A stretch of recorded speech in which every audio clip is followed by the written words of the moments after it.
Today is Tuesday, May 3rd, and you're listening to the Beer Temple Podcast. Remember, this is what we wanted. Remember, this is what we said. To never be heard or seen from again. Remember, this is what we wanted. Remember, this is what we said. To never be heard or seen from again.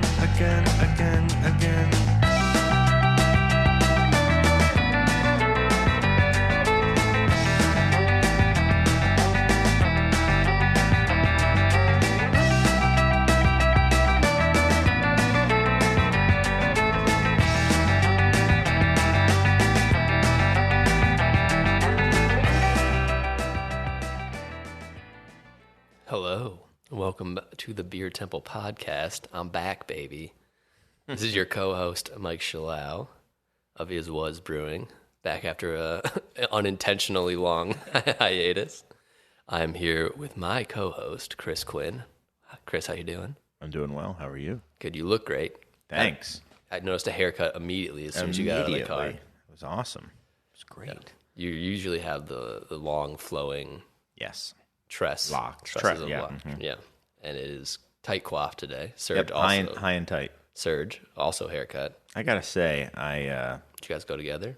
no, we should have. We should have thought about that. But actually, I would have never agreed to that because I was telling Serge last time I saw him, I said, "Do not get a haircut. It looking great." But happy wife, happy life, and his wife said, "Get a haircut." So exactly. So Serge is making a whipping motion. or something.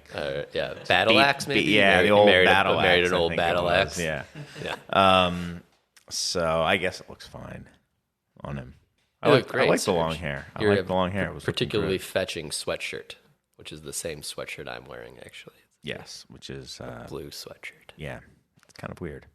You both have like green pants on. I'm wearing blue jeans. Okay, that's good at Yeah. least. Yeah, it's been a minute. I had an old fashioned round table last week. That was cool. Nice. How'd it go? It was great. It was very listen very yet. good. Yeah. Yeah. No one throwing any chairs at her. No one was yelling throwing at any anyone. chairs. No one made any awkward scenes. None of the That's kinda really surprising. classic insider roundtable stuff. Yeah, before or after the show, none of that. It was pretty, by the books. So you're saying I'm the instigator. I'm the one that usually causes all the problems and the interpersonal rifts between No, I mean, guests. what I'm saying is you not being there made me worry that it was going to be one of those classic episodes where stuff just went wrong fast. But it's only happened a few times. yeah, probably- There's been a few times where after the show quits and we're all hanging afterwards, it got a little hairy. There's been at least a few friendships. I don't know if friendships were lost, but it was definitely I'm never going to be friends with that guy. yeah, one very famously for. Yeah, that was pretty famous. There's been some disillusion of business deals done at Yes. the after hours of the show. That was a lot. People like to talk about capturing the essence of a place in their beers, their terroir. That was really more the essence of the place we were when we were recording that show down in this like little bubble in Bridgeport where you could apparently legally smoke inside if it was after 10 p.m. And Edmar said you could. yeah, it was mostly Edmar smoking inside. Mm-hmm. You can probably bleep that out. I don't know. Maybe it was Ruben Kincaid. Yeah. He owned the property. Yeah, I think it was probably fine. But yeah, I think it was partially being like down there, little amped up after having probably done one of the top 5 podcasts of all time, and just wanted to hash it out with each other. I think we're going to go back down there. I've decided We should. got to do like some. Well, are we coming up on a round number anytime soon? What are we at? We might be. We're coming up on 250 pretty soon. We should do Can we do 250 live down there? Yeah. We'll see how much time We'll put anyone who buys a ticket on a text thread with you and me saying, "What do you want to talk about today?" Right. The day before, or be like, "Hey, I forgot to get guests. Can we skip this week?" And then they all have to skip that week too. Our guest is 300 miles away. Yeah, and then we both did that twice. Yeah.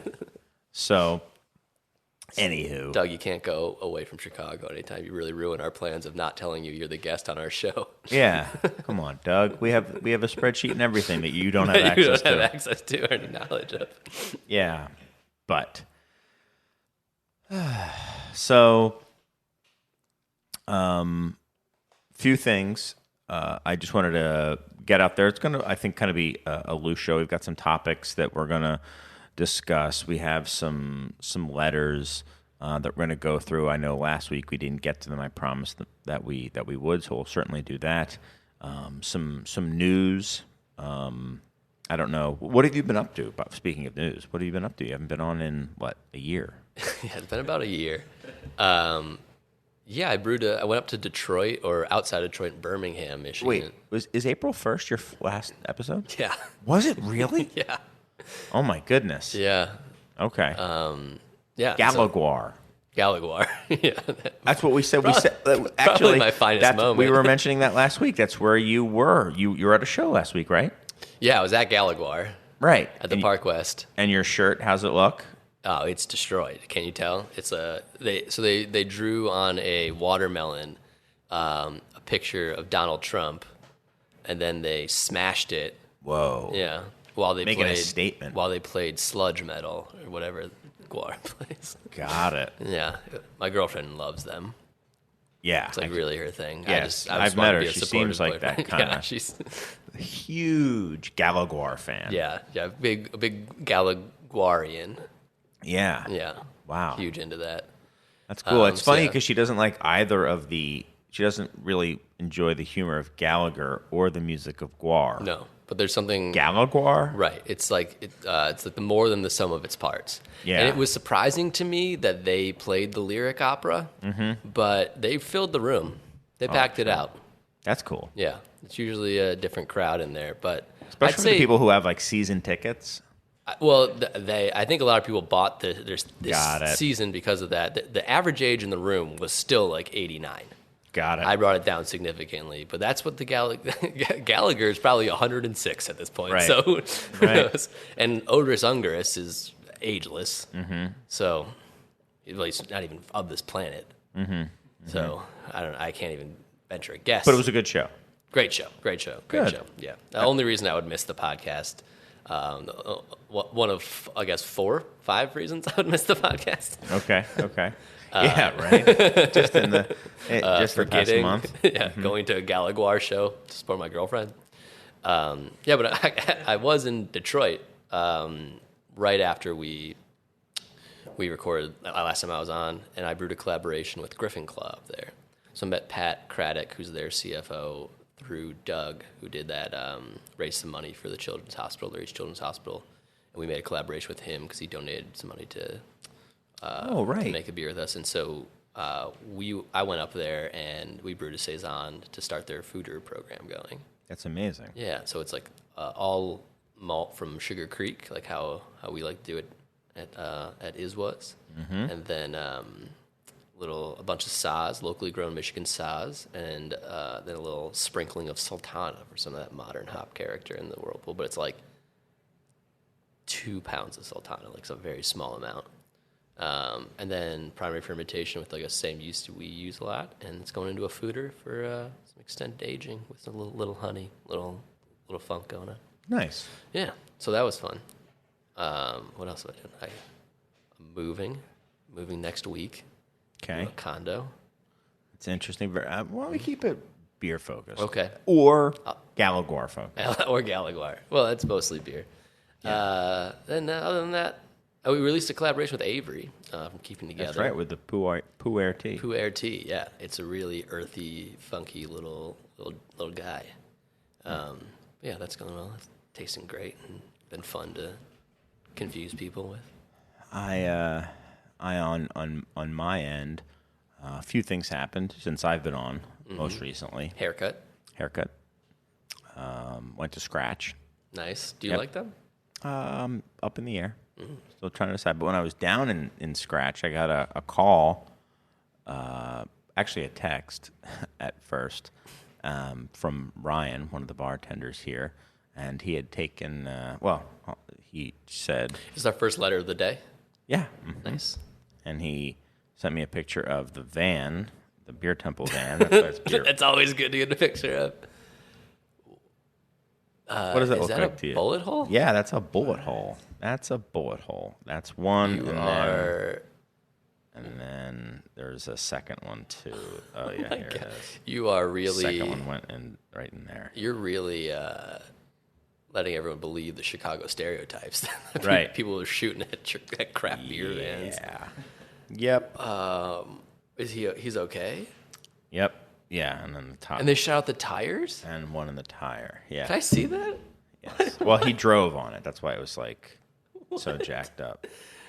He wasn't driving it at the time it happened. So he had driven it home. And when he came out, it was all jacked. But he drove the car. That's why it's so shredded like that. Like it wasn't shredded. Why didn't he get it towed? I don't know, man. I didn't get it. I Where didn't would- get into that. I don't know. So anyway, the car has now the van has 2 bullets in it, literally in it, because they didn't exit. They're in the frame. They're inside the car. So you basically have a bulletproof van. That's what I've learned. Yeah, that's good to know. I'm gonna start I'm gonna be like Jason Statham. I'm the new transporter. A transit transporter. Exactly, the Ford Transporter. I'm sure they never thought of that. Mm-hmm. So that happened this crazy. weekend. I was down in Bucolic, Ava, Illinois, and that call came through. A lot of guns down there too, actually. Probably. Yes, yes, for sure. I will say for those of you guys out there, maybe I'll do maybe that'll be the show notes. Maybe that'll be the picture on the episode. Be the Beer Temple van with a bullet in it. Yeah, we'll put those on the Patreon. Yeah, you know what we could do? You could have an authentic Chicago street violence bullet. We'll have to fish it out of there. And you can have one. This isn't going in a good Yeah, direction. right. Yeah. Well, I withheld that information. I said that there was a flat, but I withheld the other part from my wife until this morning after I'd seen it and everything, and did not go over well. For those of you out there, always tell never keep anything from your significant other, except for maybe when you should keep things from your significant other, because it didn't. I mean, she's not happy about that This is a relationship At this all. podcast, which is we're both. Yeah, right at. we're experts at all this Perfect stuff. at it. Yeah. So that happened, but Scratch was also amazing. Great. You brought back some wonderful beers. Yeah, so the Chanterelle beers were still bottle conditioning, but the night before we were about to leave, I was hanging out with Aaron from down at Scratch, and he said, "We have a bottle that's sitting in our warm cellar conditioning. Should I try it?" And we're like, "Yeah, let's try it." He actually had pulled one and then chilled it to try. And it was conditioned, so he's like, "You want to bring some back?" So we got to bring some back, which was cool, and loaded up the van, not that van, a different van, with a whole bunch of Scratch. So I mean, this is genuinely one of my favorite beers ever. it's maybe my favorite batch ever, although maybe This it's is? just like, I love it. Like, they turned a corner with the beer, and Aaron seems to think that they switched their yeast. They used to do it with the sourdough house culture that they use. They switched it to a lager. Yeah. Yeah. I think the last one I had was with lager yeast as well. Yes. And that was after it turned a corner. Right. Yeah. And like so like when you make like farmhouse beers or try to make beers that are, dry and rustic, you can easily go down a path of like, drier is better, or like more weird fermentation character is better, or like a lot of American wild beers did, more acidity is better. And that's not the case for all beers. Like for this one, like having a little bit of sweetness, having like a very clean fermentation profile, and letting the malt and the chanterelle mushrooms do a lot of the talking, it created like one of the most amazing drinking experiences I've ever had. And I wasn't even at Scratch when I had it. I was sitting next to a dumpster at Mars. But it is one of those beers where a lot of beers are unique. Not all unique beers are even necessarily good. And that's that like one- the boathouse that like Scratch just they nail that Yeah. so well. Not every time, Yeah. But they hit that more than any brewery I know of personally. Yeah, and that this one is extremely unique and transcendently good. And then there's another layer on top of that of it couldn't taste like this without the weird thing they did. You know, like it couldn't taste like it tastes without the chanterelle mushrooms. Where there's a lot of like, oh, look at what we did, it's so zany. It's like, oh, you made it taste more like a thing that it already tasted like, but bigger. That's not the case with this at all. It's like it tastes like chanterelle mushrooms, which you don't think you'd like in a beer, but works perfectly and is weird and is delicious and is incredible. And yeah, it's a beautiful little beer. Yeah, it's nice. So this year, there's a bottle here. When I was opening up the van to unload it, 2 bottles fell out. One neither broke, but the cap kind of got compromised on that one, and the other one, it just was like gushing everywhere. We quickly picked it up and started, tasting it out to people. I had already had a bottle when I was down in Ava, and it was more. I think the malt and the chanterelle are more kind of like fused together this time, and it's maybe a subtler chanterelle, but certainly 100% still about the chanterelle. It's not like you have to dig for it. I just really loved it.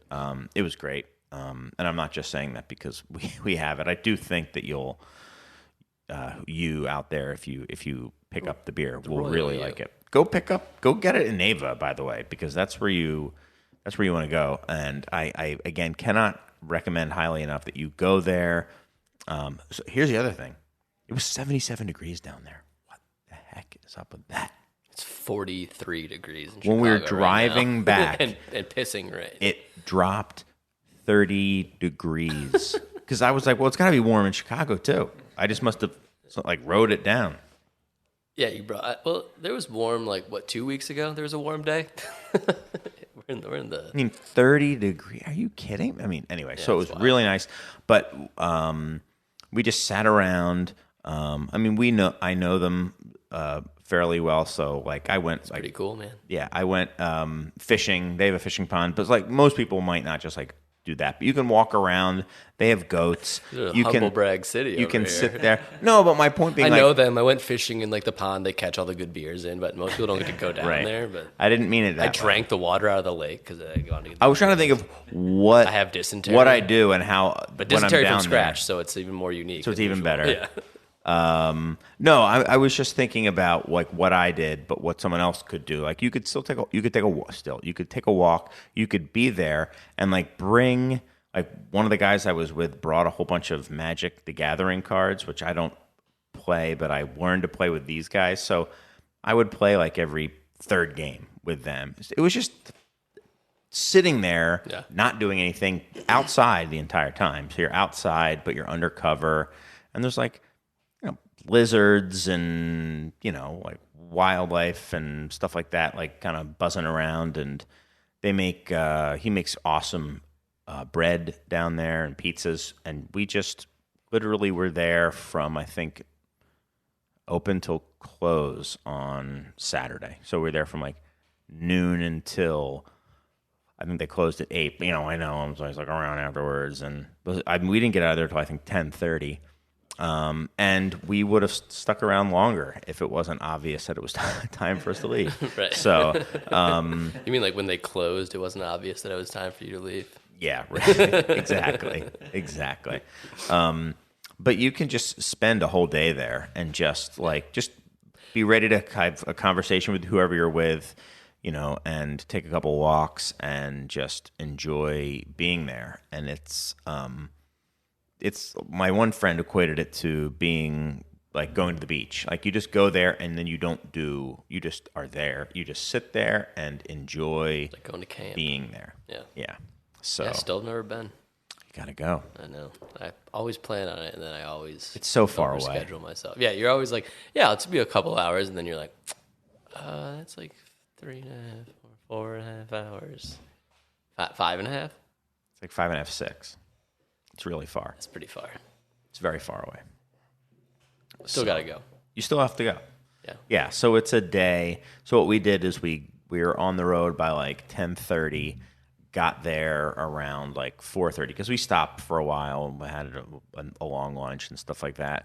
and then we're there until close on Friday.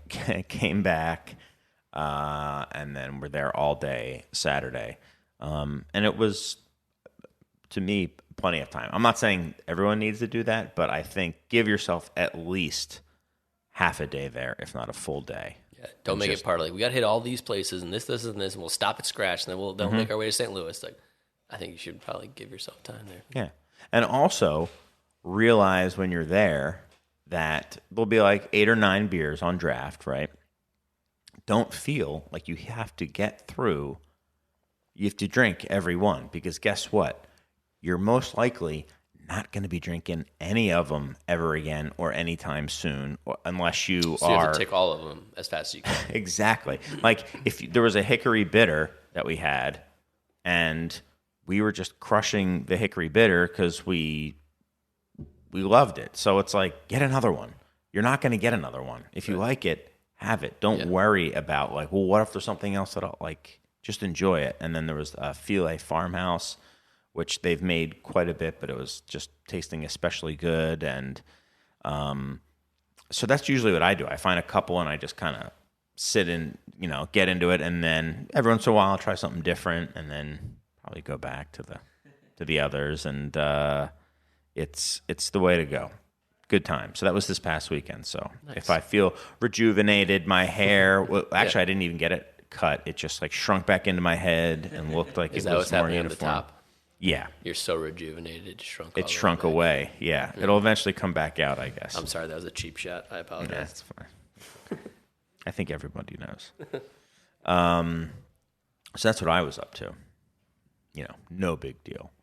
But everybody can, I can share with everybody, because I brought back the beers, brought back a bunch of cakes. Yeah, open it, please. I think the cap is like mostly already open. So, yeah. So it might be a little undercarbed, but. And then, Mike, last week we had Beth and Lane from Roaring Table. Nice. And they had a golden pub ale called Scamper Wagtail, and I have a can here that I'd like you to try, because I thought that was really good too. I've loved all their beers. Yeah. Can't wait to actually make it out there. I did make it out to what was the other Western suburbs we were talking about? The Art History. Yes, in Geneva. In Geneva, yeah. I was in Geneva last week for the 15th anniversary of one of my friends, Vince, who runs Niche. It was his 15th anniversary of taking over there, or even starting there, I guess. Oh, they had like a dinner with us and Standard Meadery, Workforce, Phase 3, and Art History. And they did like a beer pairing dinner. And they kill the food out there. But before I went out a little early, checked out Art History, had some mild on cask. That's me doing a spit take. I was drinking, but it's sweeping the nation, made to Geneva. And it's fantastic. It's a really great time. Awesome. We have that cask. We just put that cask on the other day. Yeah, I told you I already ticked it, so I wouldn't have another. Yeah, one. I know. Why would you? Yeah, no. Why would I drink something I really enjoyed having?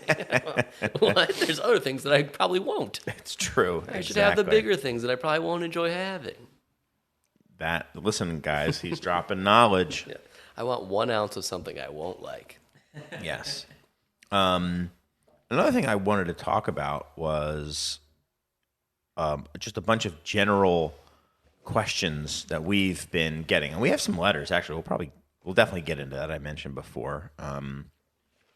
And there's just a few questions that people have been sending us letters to, electronic and actual letters. So we can just go through it. So the first one that we are getting a lot of electronic letters about Dustcoin, Mike. So let's just dispel a few rumors about old Dustcoin. First of all, they're asking, is it fungible? Is completely non-fungible. It's completely... It can't be funged. There's no funging. Yeah. Never has been, never will be funged. Yeah. Also, if you're out there and you know how to make a coin or an NFT, Unrelated. send us an electronic letter, because I would like to get some NFTs of something Cenotaph different. growlers out there. Oh, okay. Yeah. Yeah, oh, something completely unrelated. Yeah, unrelated. Yeah. Yeah, I know what you're talking about. Yes. So that was the first one. Can't be funged. Can't be, no. So no, it isn't fungible. Second, can you buy them very soon? No, you have to tick them, Yes. which means you have to have a computer that's capable of drinking so many beers that you discover old Cenotaph. Mm-hmm. And hopefully, there's a lot That's how of they get mined, right? mines or farms in China that are just pumping uncovered, greenhouse dedusted. gases into the air to get dust coin. Yeah. And they're just pouring the 19.2 ounce cans in probably like counterfeit 19.2 ounce cans of zombie dust all over these computers in China just to get some dust coin out of them. So that's how you mine them, dust them. Yeah, I'm not saying that's how you should mine them, but Dust them off. It's the most effective way. Got it. Yeah. Okay. So you can't buy them. You have to We're tick still, them. It's still early. Yeah, you have to tick them. Okay. I mean, I don't know what people are doing with them once they have been ticked, but that's a completely unregulated market, which Daddy like. Okay. So we posted I don't think I'm divulging too much. So we offered we have a part-time position open, and somebody's email in reply was, "Will work for Dustcoin." And so they certainly should not get hired. Oh, don't It is say a that. bad judge of character. Don't say that. No, you can't say that.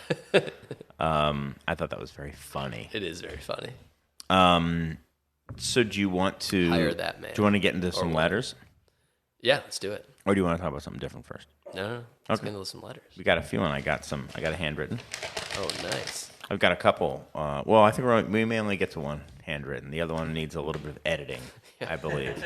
But we can read this one in full. But then before that, I also have an electronic letter. And we should say, if you want to send an electronic letter, you can send it to insiders@craftbeertemple.com. And if you want to send a fungible letter, if you will, you could send that to... I almost read the return address. Just doxing people. You can send it to the Beer Temple at 3173 North Elston Avenue in Chicago, Illinois, 60618. And my letter flew onto the ground when I did that. Okay, so that's where you can send it. But we have an electronic letter. This is from Liz, and she writes, "I just invested my life savings in Dustcoin, and I'm confident this will turn out well. It's a great move. Thanks for the financial advice. Which non-traditional beer category do you think has more potential for future innovation and quality improvements? Non-alcoholic or gluten-free beers? Thanks, Liz." Pretty straightforward question. Like, this is a question. That is a really good question, too. Thank you, Liz. So what non-traditional beer category do you think has more potential for future innovation and quality improvements? Non-alcoholic or gluten-free beers?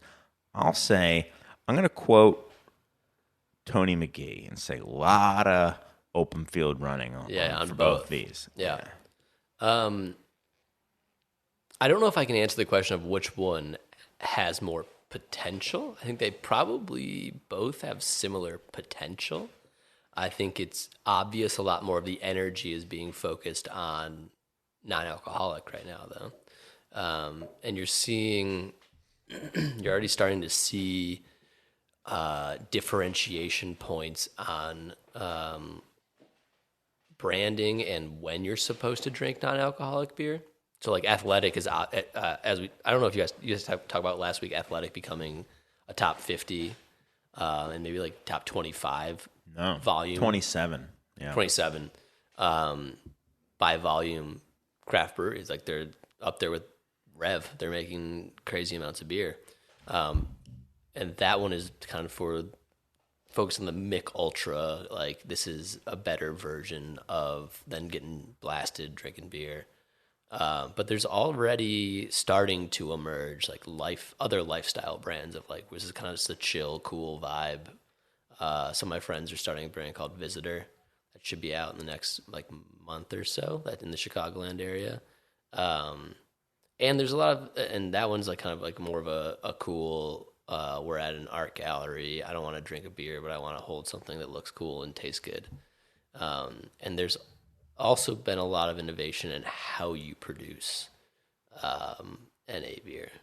So there are yeasts now that create flavors similar to what beer would normally taste like, and ferment sugars but don't create alcohol. There's also de-alkalizers, whereas for gluten-free beers, there's pretty much for a very long time only been don't use things that have gluten in them, and then use this Clarex. and then use this. Is it Clarex? I think it's what it's called. What is that? I don't know. It's the clarifying agent that they discovered removes gluten. You can make beer with ingredients that don't have gluten in them to begin with. True. That's the and original way to do it. Yeah, and then the second one is to use Clarex and or enzymes that if you want them to taste pretty good at absolute best, use grains that don't have gluten. If you want it to taste like beer, right, then just use Clarex. In fact, I would say there's less room for improvement and innovation in gluten-free beers because they're not technically gluten-free, but they are severely, like heavily reduced to the point of being, I think, below 10 points per million, which is considered to be safe for pretty much anybody. Like people even with like celiac. With celiac. I had a customer who had celiac, and he had tried some of these beers, and Five Rabbit at the time, it was awesome. I asked them about it, and they sent me lab results with the parts per million and stuff like that, and he looked at them and then tried them, and he was cool with them. So a lot of the beers that I know for a fact there are beers out there that are not marked as gluten reduced but they don't want to market it that way. They don't want that to be part of the branding. Interesting. Yeah. I feel like you should probably put a little bit of that out there and see how it plays. Yeah. I mean, I had heard at one point that most of Ska's beers are like that. Huh. Yeah. Or were. Idea. Yeah. I'm not saying that they don't mention it for that reason, but they use this Clarex, and it doesn't have, it's gluten reduced. So there's that. But I think NA has a huge, I think more than that, I mean, I think people, when drinking beer, if they're going to try to get around something, there's way more people trying to get around the alcohol than the gluten, personally. Yeah, I agree. I think that's also where, like, the money is, right? Like, my friend starting a cool cultural brand aside, like, this is something that European breweries have been thinking about for a very long time, where beer is more central to the culture. And so, like, there's been non-alcoholic beers in Europe for much, or very good tasting non-alcoholic beers, like, because there's been non-alcoholic beers in America for as long as there have in Europe, but it's also part of the culture and the effort to make them taste like actual beer replacements or actual without the alcohol has been stronger there. And I think that an aging population is something that's driving a lot of that decision making from very big companies.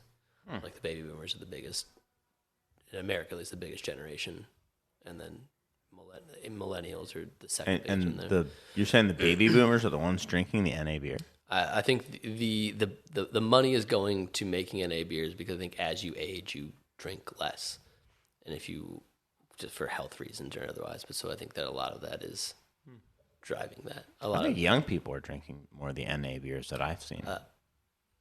Yeah, but I think that young people don't have the muscle memory of wanting to buy beer yet. Mm-hmm. So it's like it's going to go away. They're just like not going to drink. Because that's what I was going to ask. Like, is it just going to be replaced with non-alcoholic non-beer? I think that's a big, like, why do you think seltzer has become so ascendantly popular? Non-alcoholic seltzer? You just mean seltzer? Yeah. Sorry. Yeah, like LaCroix. Like that's a good chunk of that is people wanting to drink something that kind of has a flavor and prickles you a little bit, but isn't alcohol. Mm-hmm. I think there's a lot of potential for innovation and quality improvements with non-alcoholic seltzers. I will say that. If Spindrift is as good as it gets, sorry, Doug, there's a lot of room. Well, then where's the line between a seltzer and a soda, right? Like, because Spindrift is seltzer because they don't really add sugar essentially, and they're presenting themselves as seltzer. But like, what are the improvements to what are improvements you see that need to be made in seltzer? For an adult beverage that you want to like hold something and look cool drinking, depth of flavor, interesting tastes, its own unique voice. Not so that's like my thing with like bad or like vegan and vegan food especially, but like vegetarian food that is like the not like Indian food that's vegetarian, but vegetarian food where it's like vegetarian chicken wings or vegan hamburger. It's like, don't just give me something vegan that tastes really good. I don't need to have a vegan chicken sandwich. Maybe it's for people who never eat food and they need to kind of pretend they're scratching that itch. Never eat food. Never eat meat rather. Or dairy. Yeah. But like I feel like that's a little bit of what NA beer is. Like it's Right. the vegan chicken wing of beers. Just like give me something awesome to drink, and I'll gladly drink it. I thought those Mars CBD elixirs are more like going down that path a little more. Yeah, there are a bunch of companies that are making stuff like that too, like kind of non-alcoholic Amaro spritzer, kind of adult, like I guess grown-up flavors. So yeah, I don't know. I see like there's certainly growth in that space. I don't know how much space there is. We'll see. But to answer the question, I think certainly there's going to be more innovation in non-alcoholic beer rather than gluten-free beer. I don't think there's been innovation in gluten-free beer, period. Like there's in the Chicago market, there's Prairie Path gluten-reduced, and then there's Dank Grass, which Mars makes. But what other even who's even trying it anymore? Right. Like there was a couple other ones happening maybe 8 years ago, but I don't think anyone's even trying. I think most people that don't consume gluten are just gave up on beer already. Probably. Yeah. Yeah. Or yeah. If we're wrong, let me know. But to answer the real question was, yes, it was a good financial decision to invest your life savings in Dustcoin. Oh, I didn't even think that was a question. It really wasn't, but I just wanted to end on that note. Nice. Yeah, it's a perfect idea. Okay.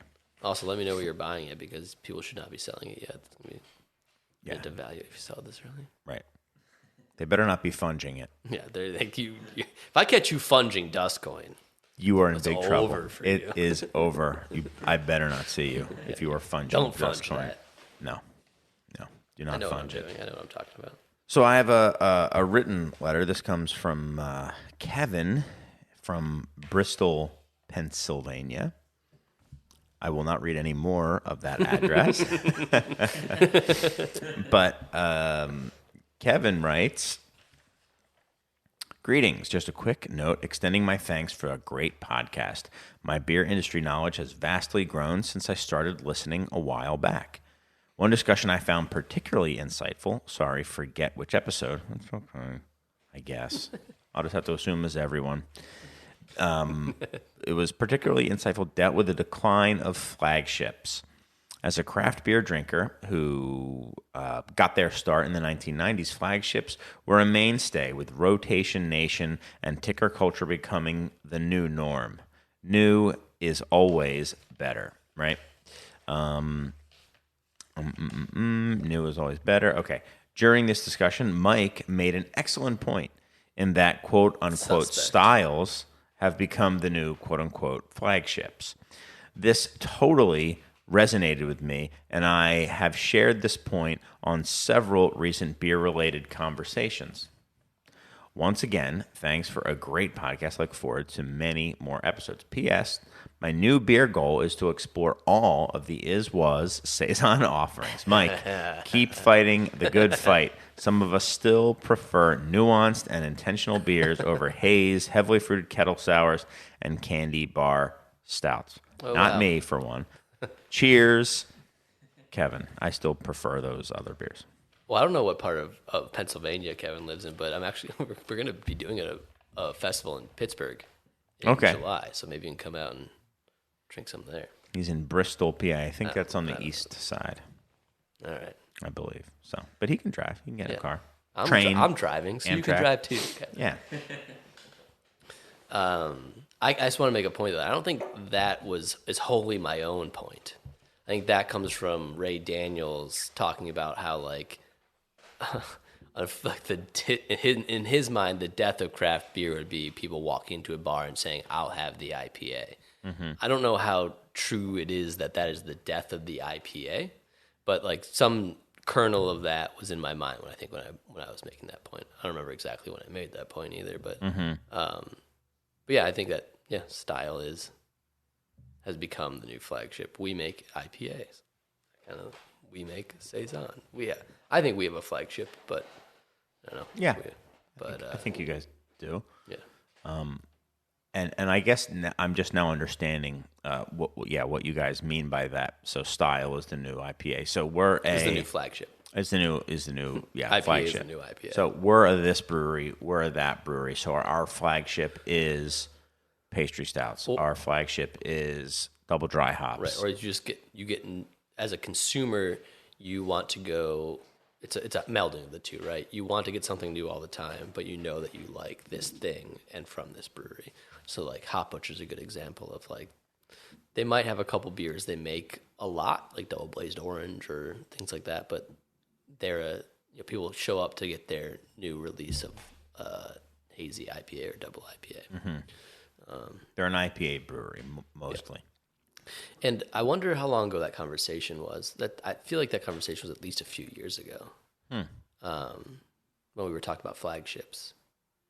But maybe it was more recently. But I think that the idea that styles can be flagship, I don't know. Or replacement or the modern, as close as you can get to. Yeah, I do think. I don't know if I feel that way fully agree with that anymore because it's just now become. Ooh, Kevin. I think my I think my headphones stopped working. Oh. It's just IPAs. Like people just make IPAs, and most breweries that are known for anything are known for IPAs. And there's a handful of other styles that people get known for. But the breweries that don't make IPAs that are known for a style tend to actually have flagship beers. Mm-hmm. Like if you're known for lager, you probably have you make slow pour pills, or you make the King Julius. Yeah, right, exactly. Or you make like most of them just make a beer they call lager. So yeah, I'll have to think about that again. I think it was probably true for a certain amount of time, but it might have calcified too much around a particular style. But I still think directionally, I mean, that's maybe a good way to think of it. It's not a flagship, but maybe it's a category. It's a general kind of categorization of a beer. Like you're gonna go you're going to Chicago, you got to get a Hop Butcher IPA. Right. I don't know which one it's going to be, but they might have a Kolsch, they might have a Pilsner, they might have a Stout or something like that, but you really got to get one of their IPAs. I'm not saying that's what I think. I'm saying I could imagine somebody from out of town saying that to a buddy visiting Chicago and asking what they should do. Right, and it's not like, I don't know what was Midnight Run, where it's like, we got to bring back a bunch of Coors Banquet. Right. It's like, no, Cannonball Run. Cannonball Run. Well, yeah, I don't remember what Midnight Run is, but it's like, you got to go get whatever's the freshest IPA from this place, or whatever kettle sour they've put out, or whatever like the big Imperial Stout. Not these are just, I guess these are just genres of things that have been popular, but I'll have to think about that one more and see if I still believe that thing I said maybe 6 months ago or a couple of years ago. But opinions change, and the industry changes faster than even my opinions change, I think. Mm-hmm. Yeah. What do you think about that? About the flagships being style, or about? Yeah, is that blanketly true? Is it locally true for certain breweries? Is it true at all? I think it's a very interesting way of kind of equating things or categorizing things.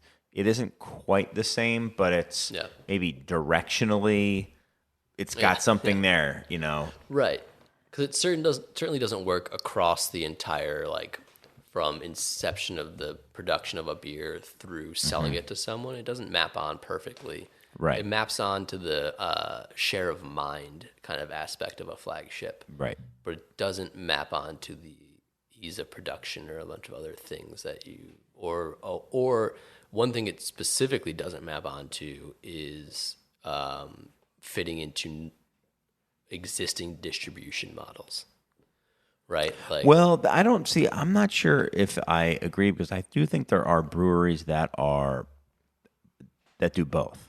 So there are certainly at scale, though. yeah, because like I would think of Surly as an IPA as a hoppy brewery. Now there's exceptions, but they also have a flagship. I would say Furious is their flagship, and they're a hoppy brewery. Or let's say locally Half Acre, you know, Daisy Cutter Majestic Copy Ale is their tagline. and Balmoral. Not Balmoral. What's the name of their? I'm not going to give it to you, but they have a flagship. 70% of the production is Daisy Cutter or something along those lines. Like, that's a flagship beer. Yeah, but they're also a hoppy brewery, and they're I mean, an IPA / pale ale brewery, so they're a little bit of both. You know, Sure.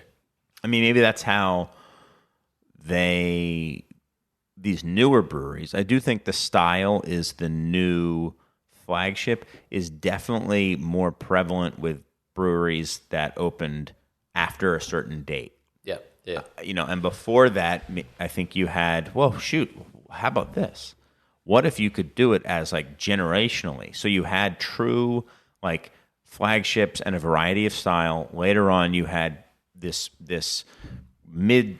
middling area where we're talking about like Surly and Half Acre and stuff, where it's a little bit of both, where they're directionally IPAs or directionally, let's face it, or maybe Saison or something like that, but then they have flagships. And now where it's, you almost like specialize in a style and then rotate heavily within that. So you would be, in that case, the Saison example, even though you say you have a flagship, you know, and Hop Butcher would be the hoppy beer, where before, let's say, you know, 15 years ago, both you guys would be making a variety. You'd be making a hoppy beer and a Saison, you know, if you were Boulevard or, you know, I don't know who else you would be. Yeah, I think that has a lot, and maybe I'm speaking for myself, but that has a lot to do with what I perceive as the ability to occupy to exist in someone's mind rent free kind of idea. Like, people that are generalists that start now have a much more difficult time maintaining top of mind space in a consumer's mind versus people that get good or get known for doing something, even if it's a smaller like style. Exceptions going to guys that are very brew pub focused, tap room focused. Yeah. If you're very focused on your tap room and do distro, I think you're more in the OG, you know, Gen 1 of craft beers. And I don't mean that meaning that like you have to be as old as Deschutes or something like that to fit there. But you know what I'm saying? Like these older breweries, I think that model still fits with people who are very taproom driven. People like Beguile here in Chicago, who is just, they want to have something for everybody. Yeah. And then going back, there are counter examples too, but not as many. I was trying to think of a counter example of a style, directionally, a brewery who's kind of locked in and specialized in a style. And I was thinking, I mean, the big one for me is Jolly Pumpkin. But after that, can you think of another? Of like a style specializing brewery that's like OG. I'm sure they're out there. No. right? It's I don't kind of even know it's kind of hard. I don't know if I would even. This is definitely splitting hairs, but they're more. What's a And nice? they were what's all a nice barrel word aged for and a all gimmick, sour, right? It's like it's an approach. They're an approach driven brewery, so they're not going to make like the porter, the IPA. Like this is what we do, but they make a broad amount of beers within what they've chosen to define themselves as, right? Like Weizenbaum is very different than La Roja, which is very different than a lot of other I can't other Right. beers that are transcendent and good. Or a de Calabaza. But yeah, of that generation, I don't know if there's anyone who has so specifically stuck to their original idea of like, we're going to tell you this is what we are. Well, Monkish did. Oh wait, no, never mind. Monkish is the counterexample. Right. Yeah, and I don't know if it's not if even narrowing it to OG breweries is that like there aren't many breweries from many other generations that aren't like we're a hoppy brewery that stuck to their guns. There's hoppy, there's lager, and then there's poor people that want to make that really want they want to make saisons. Or whatever like their specific thing is, and like that's like kind of hair of the dog vibe, right? Not that he's a poor person or anything, but like he makes the beers he loves to make, and he's just kind of rolling it down, and he's kind of done with it, not trying to sell it to anyone. It's like this is my petition on this podcast to talk more about that brewery because it's everything that we think we would love when we talk about how sad it is when a brewery sells out. And they're done, right? It's already closed now, right? I don't know if they're already closed. Okay. But they announced that they are definitely closing when they're like out of beer this year. Is kind of the vibe. We're open until we don't have beer anymore. Maybe I should. We might have to go to Portland. I've never been. Oh but my goodness! It's a brewery that exists. I've never been to Hair of the Dog, but I've been to Portland, which I guess I've never is been even either. worse. One of my best friends lives there, and he moved out there maybe a year before the pandemic. Never made it. What's up, Alex? But yeah, like that's a brewery we should talk more about. A brewery that existed completely outside of like this. Let's scale everything up. Let's grow. Open field running. How big can we get? Made the beers he wanted at the scale he wanted to make them, and then at the end, it's just kind of like, yeah, we're going to shut it down. Yeah. I'm sure we're missing others. I'd be curious out there. I'm sure there's other breweries that exist like that, but so shoot us. It doesn't need to be a letter that you want us to read on air, but I would love if there's a few that we missed if you mentioned it. This is one of the things I miss in this about being able to do deliveries directly to people's houses. So that would take a long time because I'm talking to people for a really long time when I would drop their beer off if they were home. Can I use your bathroom? Yeah. Can I like steal? No. One guy was talking about this weird little brewery in a diner in Mundelein where the guy's like just been making. It's been open for several years, I guess. Just makes the things he wants to make. Nothing's crazy good. Nothing's crazy bad. It's all like really solid. He does it all himself. And I'm like, that's kind of the thing I want to find now. Is like these weird little unique guys. Like Black Husky up in Wisconsin. Who's like was all like spruce beers or something. They're not all, but he uses spruce in a lot of his beers because I think he has bought a lot of spruce Husky rescue where it's like old like a Husky like Iditarod Husky rescues. So he's got a bunch of them, and I guess they like live out in the North Woods. And I guess he brews a lot of spruce tips, and not all of them though, but just this little eccentric seeming brewery. I mean, cool. There's a very cool long tail on the small production side of American craft beer right now, with very specific opinions that we're not going to get to see a lot. But if you know about some in your area, if you listen to outside Chicago, let us know because we travel around a bunch. I want to check them out. Yeah. Why don't we take a break? I got a couple more letters, but we can figure out if we want to talk about something different. But we'll figure it out and then come back with more of the Insiders Round. Beer Temple Podcast. Welcome back to the Beer Temple Podcast. I wasn't sure if I was supposed to be the one talking, but there's an emphatic point. There was an emphatic fade. That's why he's the best in the biz. Yeah. He lets you know. One day we'll get him on mic. He said something off mic a little bit last week, but yeah. So people might have been able to pick up on. So you're saying that I'm the one that keeps him in check. Exactly. Yeah. Well, he literally took a beer from off the side table and then moved it down below right over a surge suppressor. You can't suppress the surge, though. Yeah. And exactly. And then opened it right over it just to make sure. Sabered it right Right over the surge suppressor. And I think that might have gotten when I You work in tech, right, Serge? exactly. I said that. That's basically what I said. He just said he doesn't work in hardware. That tells He you works in something tech. about our show and Works in the tech expert. He's coding. He's not like putting together surge He's protectors. back end. Yeah. All right. So anyway, yes, we're back. Great work, it's, Serge. Me, Mike, and Serge, and we've got another electronic letter. This comes from Eli, and Oh, what's up, Eli? I think I know who this is. yeah. Oh, do you? I think so. Okay. So he says, "Hey, Chris and Mike. To improve the chances of having you read this electronic letter, I'm going to start off with a compliment.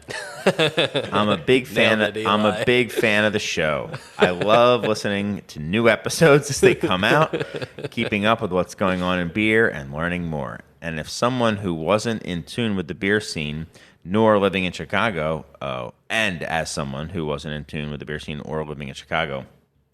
When the show first started, it's been fun starting from the first episode and getting a hot take history of the Chicago beer scene. He's using all the little keywords, Wow. He's the great. lingo.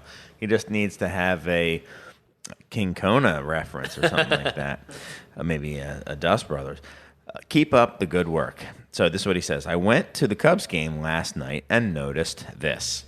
There's a vacant commercial spot on Clark just south of Addison in the massive new Ricketts-built development. The Ricketts are the people who own the Cubs. They created this fake brew pub called Barley's.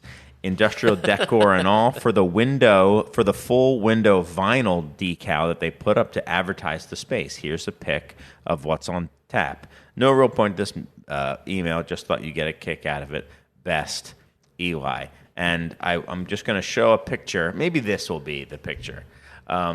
So it looks like an actual place. That's a vinyl decal that's in the window. It's great.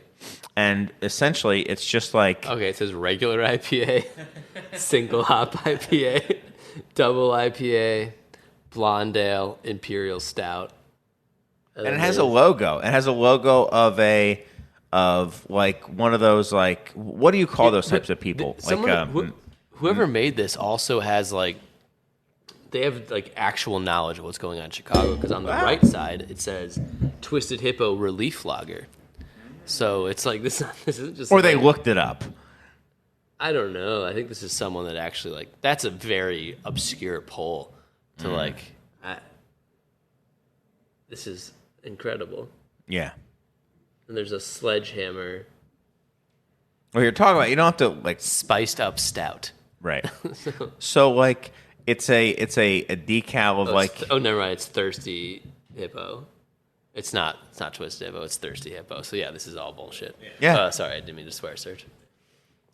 so You know what would be great in that space is a Goose Island brew pub that used to be there like 6 years ago.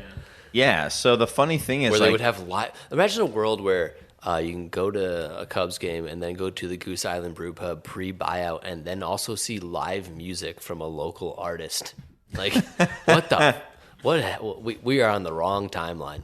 right. That was a thing that existed in 2012. And then go and have one of the largest real ale fests in the country there once a year. Right, yeah. Yeah. Do you know anything about real ale? No, not a thing. Yeah. But I do know that it's hip to be hop. That's the tagline of Barley's, which is it's a brew pub, and it even has a logo. I mean, it's not a good logo, but it's good enough for an ad. I mean, it's crazy. I mean, there are breweries that exist with worse logos than that. Sure, but it has like that. It has like the faux, like redone neo industrial look. So it's got all this metal, but very good. Yep. And it's got the exposed brick. It's got gotta a hipster dude. Not a hip. What's this neo hipster called? What do you call people like that who are like well groomed, mustachio and bearded hipsters where they have the cuffed jeans, but then they have it like they go to the barber a lot. I think, and they have a lot of hair product. Hipster, probably, right? That's just the hipster. I don't know. I think so. I don't know. I'm thinking more like a more broy hipster is what I'm thinking. Like a mainstream affectation hipster. Right. I don't know. Right. I think when you're too in the belly of the beast, it's hard to identify the differences.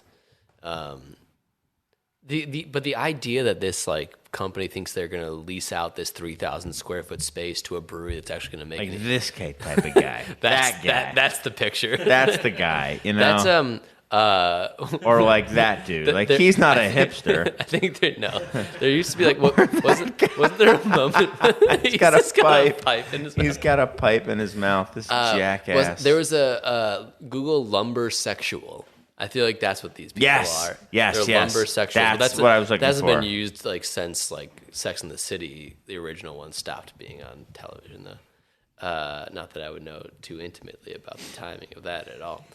But the fact that this company thinks that like a brewery could even pay the square footage they're talking about and make beer at that location, put the square footage you need for a brew house and fermentation space is just bonkers. Like those have to be like hundreds of thousands of dollars per square foot. Like the things around there are like Big Star.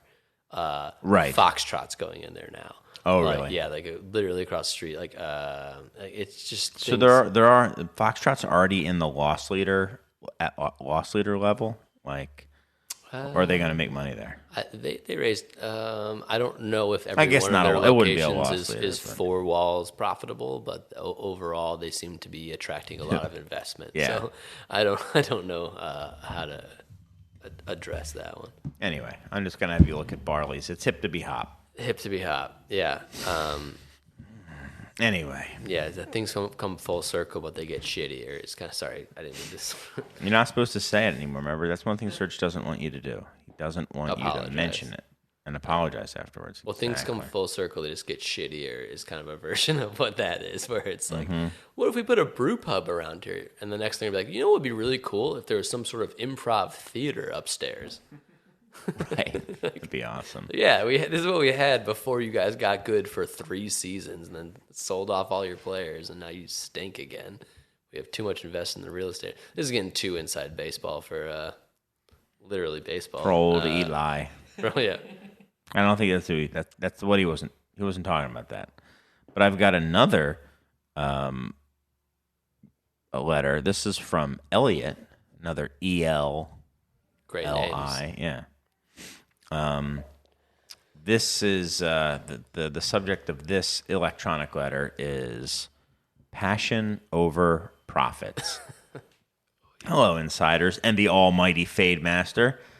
Oh wow! I mean, is that the first time that it's not the first time, but it hasn't been too often that Serge gets called out in the first, which I think it's not enough of. More of that. More Serge. More of that. More Serge in the address. Yeah. Remember back in the day when Serge used to screw up the show all the time and everything I would always bring up how he was screwing up the show. What happened to that Serge? I think that Serge needs to come back. Maybe Serge it will. didn't show up for 4 of the last 6 weeks. That's why we didn't have shows. I'm blaming Serge for those. Exactly. Yeah. I mean, you weren't there to see him not here, so therefore he wasn't here. Okay. Hello, insiders and the almighty Fade Master. Also, Fade Master capitalized. As it should be. Yep. I visited a local tap room recently. I wasn't blown away on the experience or the drinks, but as I was sitting there, I noticed a large garage door meant to open wide on nice days. But as I was sitting there, I noticed a large garage door meant to open wide on nice days, but there was an entire single pane window sealed in front of it. So they put a garage door inside the building that opened to more indoor space. I thought of the Pints and Panels comic, shout out to M. Souter, about the stereotypical tap room, the quote unquote, the chair, and almost shat myself. It brings to mind my most memorable experiences. Just let me burp in the mic there. I'm really nailing reading this letter. It brings to mind my most memorable experiences and how specifically the designs contrasted. I think about places like Half-Acre Balmoral, New Glarus, Little Switzerland. So I should probably take a step back. Remember when we were talking about how tap rooms so often are just so bland and starter kit, and they just don't have like real vibes to them? Okay, so Half-Acre Balmoral, New Glarus' Little Switzerland, and a few others, and how they use the location of their spaces, branding, and beer styles to generate a space that better conveys the intentions of the brand. Couldn't agree more. I wonder how many of these companies can exist. I don't think the brewery near my house model is enough to capture and sustain the minds of drinkers anymore. I agree with that as well. I do understand that there are ways to curate an experience through the story of the beer without having the tap room lead you along. I think about how emphatic brewers like Strong Mike Shallow, Avery Swanson, Jenny Bathlin, and Marty Scott are able to share how they came about recipes, blends, and sometimes the emotions meant to embody the beverage and the process needed to capture their experience. I wonder how much room there is for passion-driven beverages, the beers that don't command shelf space, tap handles, and market share in the market. I've bemoaned to the show before about how difficult it is to find the types of beers I talk about in my area. Got it. Like these types of beers where he lives. I remember this guy now. And similarly, I've talked about being a home brewer and it is exponentially more difficult to craft these experiences. Perhaps I'm just trying to express my gratitude for brewers and brands that embrace their artists as well as their profits, and I hope that the margins grow for them. Now that I've taken up half the show, I'd like to thank you all for sharing your time with myself and other listeners. Thank you again, Elliot. So that was, just a nice little letter from Elliot. Yeah. Thanks, Elliot. But I do think... I think that's the only space left. Like, right. And if you're going to try to make money in beer, the only space left to take up is things that you specifically believe in that you don't see. And there might not be that much money compared to when it was open field running, like Tony McGee was talking about. But it also takes a certain type of person who believes that a smaller amount of money is still worth the effort. Got it. And there are probably a good amount of those people in the 9,000 breweries that exist as well. So there's a hybrid model of the brewery closest to me and the brewery that happens to make fantastic beer and has a point of view that I hope works. How about the closest cool brewery to me? Yeah.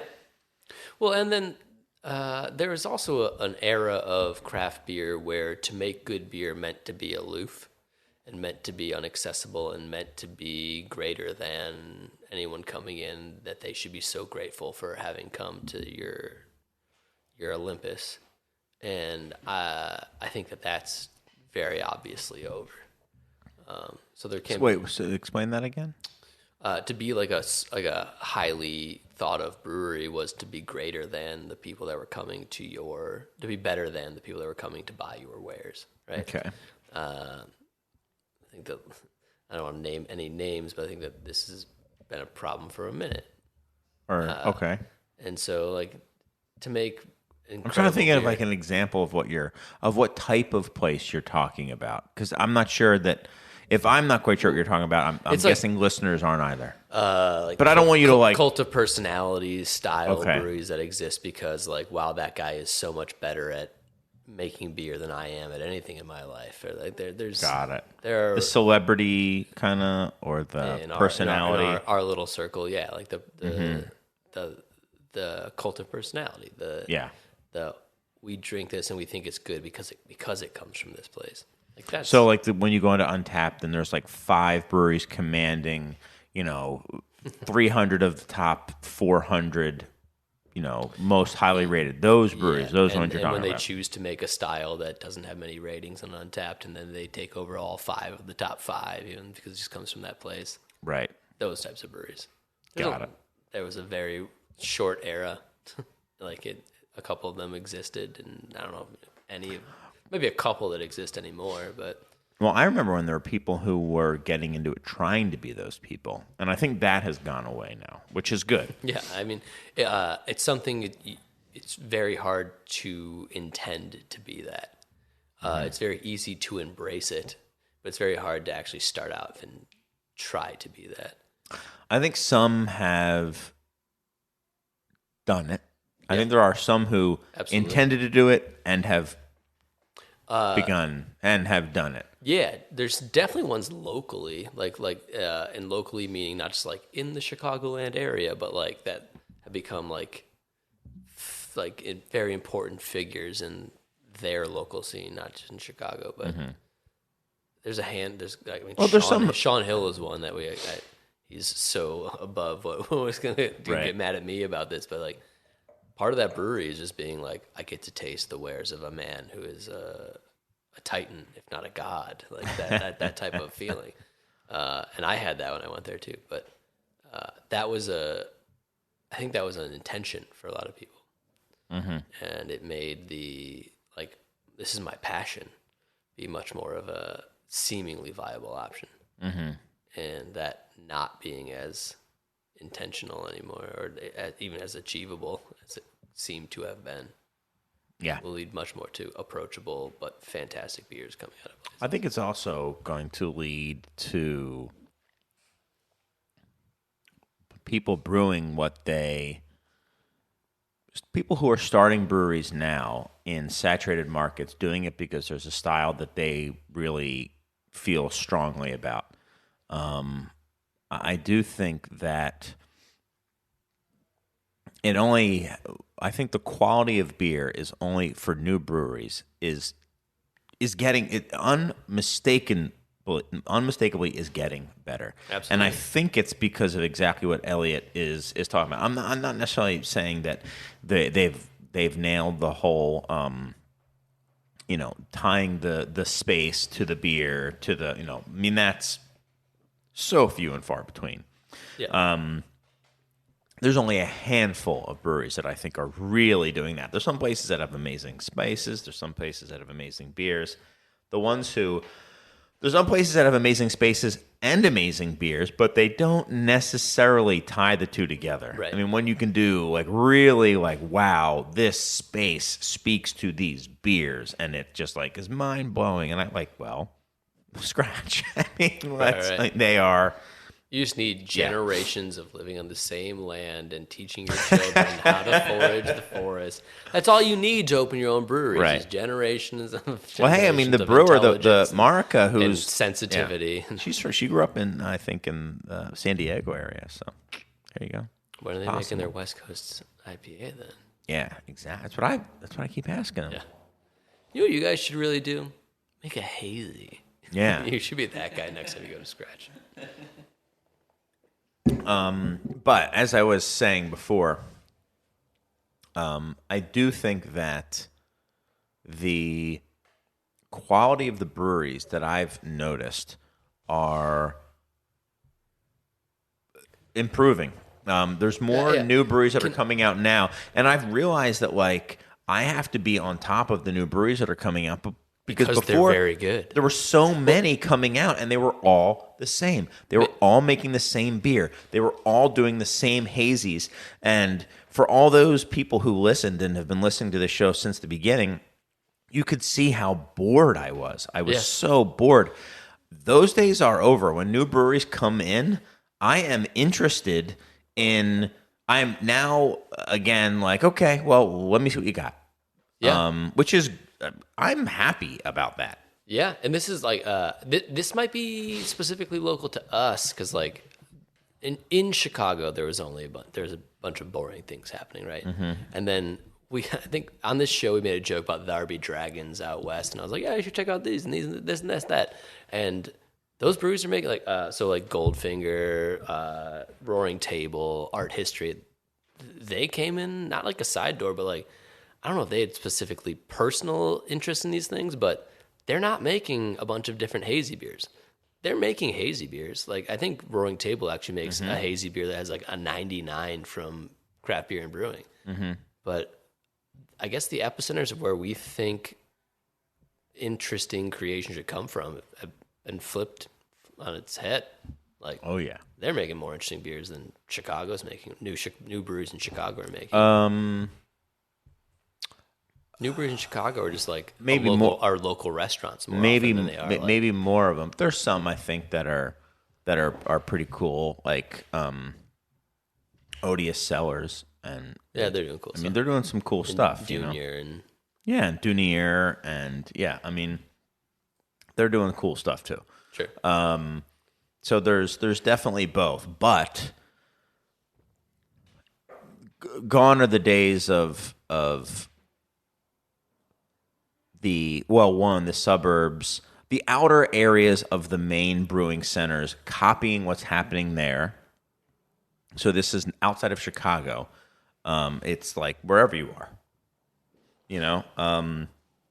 if you're in Nebraska, you're just like, and then it was, copying what's popular on Untapped only. Plenty of places are still doing that. But I think now there's this, it seems to me like this old soul or literally old guard who are now coming into their own, who are people who they were like tradesmen brewers for a long time. And they're just like, man, I've made every style. I've made them all. I've made them all for 15 years now. And now I'm doing what I want to make. And using all the little tricks that I've used. So these are pro brewers who are now in a ownership position and are killing it, which is the example. That's for Roaring Table in our history. That certainly happened. But people who aren't doing that are also, I think, more of what I meant by like old souls, where they're like, I want to zag when everyone's doing this, and it's so. Jeez, I mean, I was really just so bored with, and rightfully so. Yeah, and who knows how much of that was the inspiration of the actual brewers or their necessity to facilitate pay back the loans they took out, or what the market was doing at that time. But there was a period where it was boring, and I mean, I was bored. I didn't want to drink new beers from Chicago, to be perfectly honest. And I know Doug will come on and say the data says that you're the most wrong you've ever been of everything, That's why we except love for Doug. that one time where you were even more wrong. But like the hazy thing, like more and more people are just saying, I'm moving back to West Coast. I'm drinking more West Coast style stuff so often. Yeah. I mean, people say, and people who aren't like listening to the show and listening to me from like 3 years ago being like, oh, let's get back to the West Coast or something like that. Like, people are saying this sort of thing. And people who are like, I have to pick up every drop of this brewery. They're still there, but they are fewer and further between. And I always think there's going to be people who just love that style. But I think to love craft beer now is, I think, to love these different flavors, unless I got to get those drops, man. Like the Pokemonification, I that cannot go away fast enough. Well, yeah, and although it's good for my bottom line, so maybe it can keep up. Keep it going. I'm kidding. But I mean, like, you and me and anyone who comes on this show, and most people who listen to this show, are living in the future compared to like what sales for beer are doing. Like, that was Tony McGee again. I come from the future. Right, but his thing was like, I'm from California. But yeah, it's like it's about the number of interactions you have with a particular thing, right? So if you grow up in New York City, you have way more interactions with people than you have growing up in this like the sticks, and so you develop a different type of relationship with like how I interact with people. If you work in beer, you drink different beers all the time, and you have a different interaction with new styles of beer and new trends and new things. So you get to try like 6 or 8 different versions of a thing, and you get a year's worth of drinking done in a week. As far as flavors go, you're not drinking a year's worth of alcohol, so you end up like so far ahead of burnout and flavor burnout because you're like, all right, I tried all the smooches and they all just taste like Jamba Juice. Like I tried all of this thing. Most people are buying a beer or 2 a week, so it takes them like 3-4 weeks to like get through like the 6 packs they bought, or they try a bunch of like tastes of things at on draft. Or I get the idea of it. That's where I got the burnout. Was like, it's not that I don't think that they literally taste identical. It's like, right. I get the idea. I get what you're going for. I get that this one now has coconut also. Right. Like, I got it. I get it. Right. And it became a thing where it was just like slicing smaller chunks of difference. Right. And that just gets... but I hear what you're saying. It takes them to get the reps in. It takes them longer to get the same number of reps in just than have it the takes same us. interactions with these things of like bam, bam, bam. And I guess it becomes then an intuitive thing of like, where is this going to go? And do I want to follow this thread to its final point? And also, sorry. Go ahead. And also remember that when if you're getting into beer, there's other parts of it that are also very exciting. Right. The learning about new breweries, learning about new beer style, learning that new beers are coming out. Oh, this is a new beer. This has never been made before from this hype brewery. I'm going to get together, and part of our social interaction is going to be sharing beers. I'm going to bring this, and that's what I'm going to present as my offering, and other people are going to bring their offerings, and we're all going to taste it and decide what's the best. And And we're also going to compare and contrast. I've never really had critical thinking on something that I've drank before. So I'm going to compare these 2 pastry stouts or these 2 hazies and think about it. Think about the differences. And that can be a lot of fun. But when for you and me, it's like we don't, like, unless we're really, really trying to sit and like analyze. Like if I'm like doing like beer paneling for like BTI, like short of that, like, to be able to run through that stuff it's just like I can do it like I can do it real quick. Like you're doing your like math minute. Right, exactly. Yeah.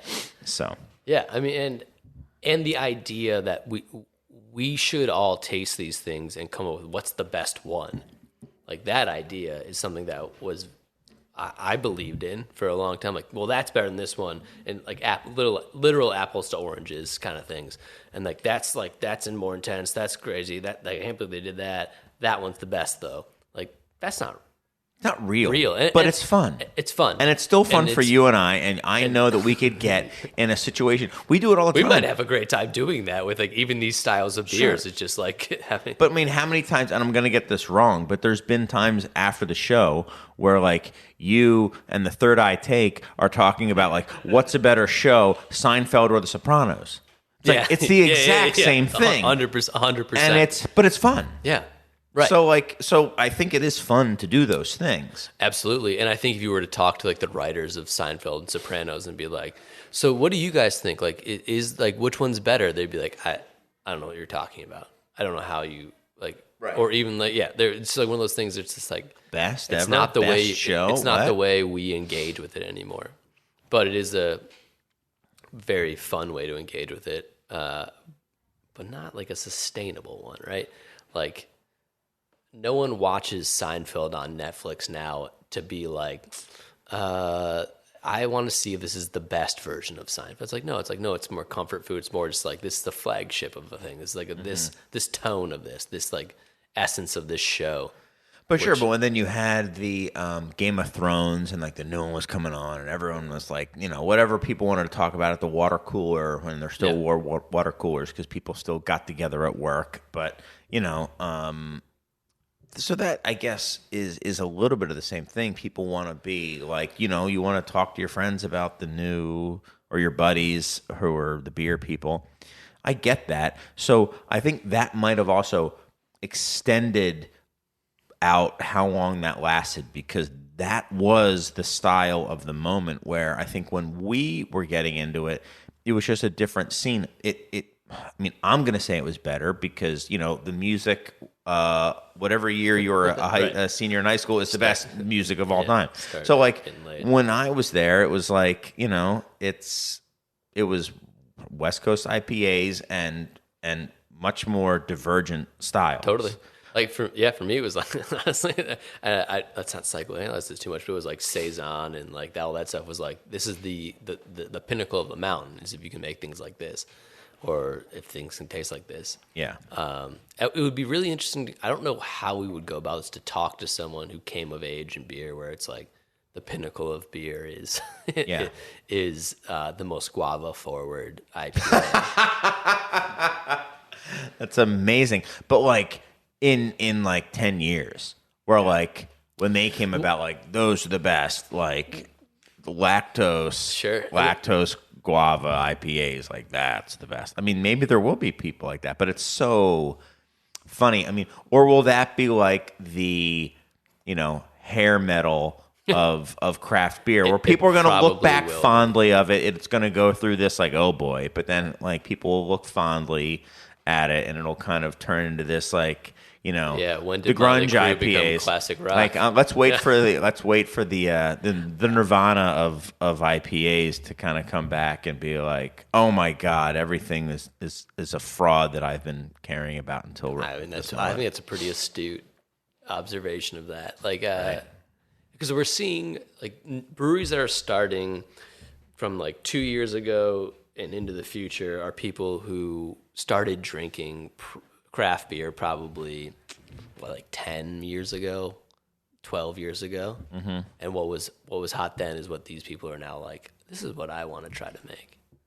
And so everything lags behind, right? Like, I don't know, Bon Iver, one of his most popular was using Steve Winwood style, like, oh yeah, and everyone's like, give that man a Grammy. Right, so right. in like, now we're people are opening breweries trying to make what was cool 15 years ago. There you go. Maybe less, but I don't know. It's not a perfect. Well, it was cool when they were in high school. Yeah, we'll just use that as the metaphor. Beer laid. Yeah. I don't know. What was Elliot's original question? Did we answer it? I don't know if he even had a question. I think it was just him talking about places that evoked just a sense of place, and that when brewers are just kind of evoking or expressing kind of this love. I do think you'll see a lot more of brewery, the space of drinking aligning with the things being made. I think a lot of breweries started with one ethos and then pivoted to, we have a lot of people to pay back or a lot of loans to pay back, and it became a different vibe. Mm-hmm. So I think there'd be a lot also more. When it was, I mean, one thing, maybe next year I'll go to CBC. I would have really liked to have seen what the vibe of CBC was like. Never been. Yeah, because you see like trends based on State like of the industry, what people are talking about, what the vendors are talking about. I mean, there was a time when like there was like vendors selling cool ships like all the days. Remember when like sour was going to be the next like giant thing? Yeah. Right? Yeah. And then like there was another year where like everyone was talking about like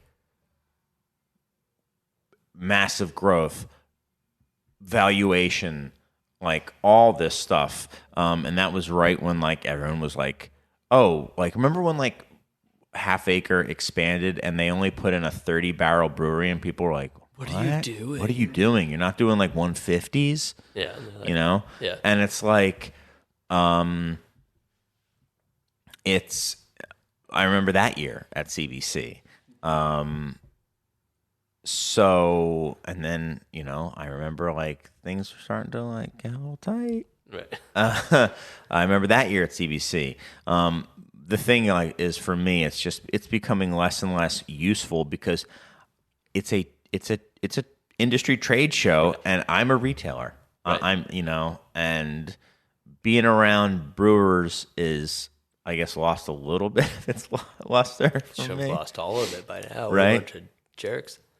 Yeah. But like seeing Garrett Oliver walking in the hallway has lost its luster for me, which is cool. Still, I'd be like, oh, that's cool. That's Garrett Oliver. That's neat. Yeah. That's Sam Calgione walking, looking like a friggin' model. Listen, this whole you should meet him. Like, talk to him, see if he would like marry you. See what's going That's true. on. And maybe he I would. think you guys would get along. Maybe. You do love him. What a dreamboat. He is a dreamboat. Yeah. But anyway, I would love to be there this year and feel like what the vibe is. I'm gonna have to talk to some people who were there and be like, what was the vibe like? What are people like? Are they nervous? Are they excited? Are they? Of my friends texting me about it, and this is not necessarily. This is more of a reflection of my friends than the state. They're Sure, like, sure. They're like it's very anxious being here. Like Yes, that yes. it's like- I could totally see it being anxious this year. yeah, where it's like there's a lot of people. No one's really sure why they're there.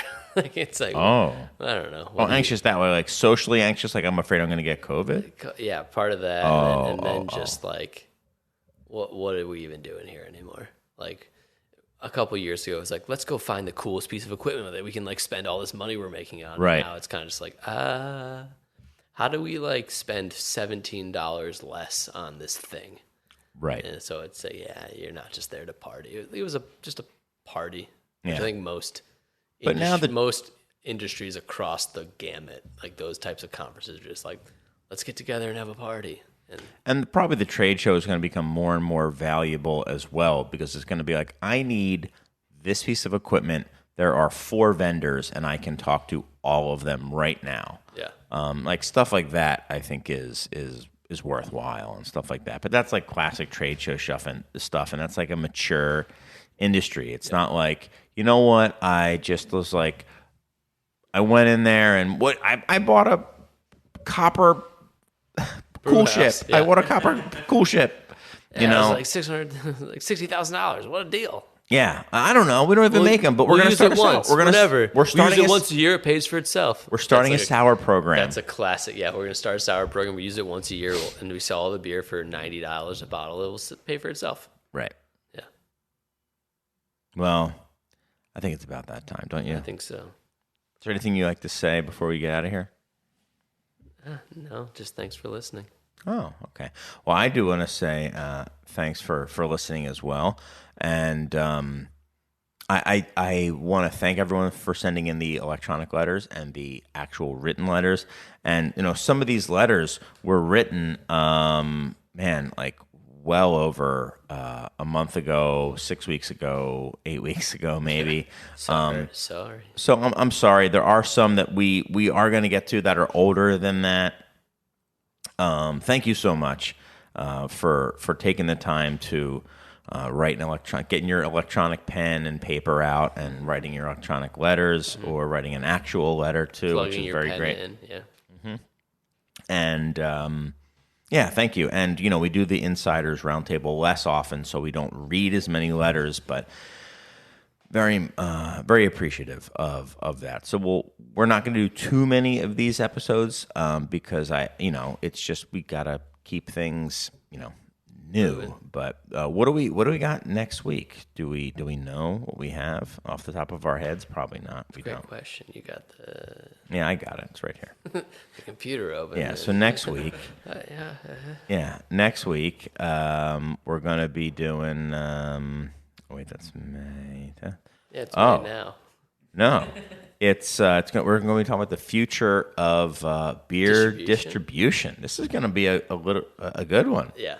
And This guess will what? be- We got word has it, someone who's going to be on now knows the owner of a really good brewery from Portland, Maine.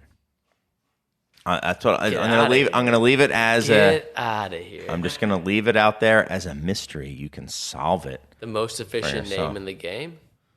I mean, 6 letters, 2 names. maybe. Yeah. Yes, I had to think about that. All right, guys. So long. We'll see you next week. Remember this is what we wanted. Remember this is what we said. To never be heard or seen from again. Remember this is what we wanted. Remember this is what we said. To never be heard or seen from again.